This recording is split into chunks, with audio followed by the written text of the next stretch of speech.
ginataan na gulay. Ayan. Tapos halo yan, dilis.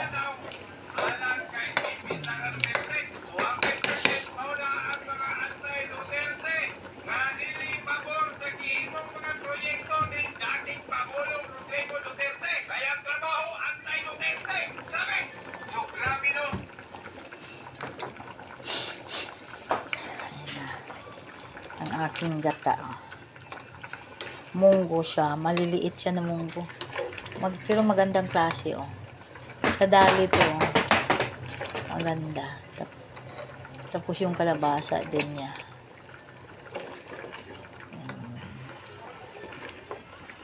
Malunggay. Tapos dilis. Ayan na. Fights na. Luto na ang ating ulam na munggo na may kalabasa, malunggay, at saka ano ba yun pa?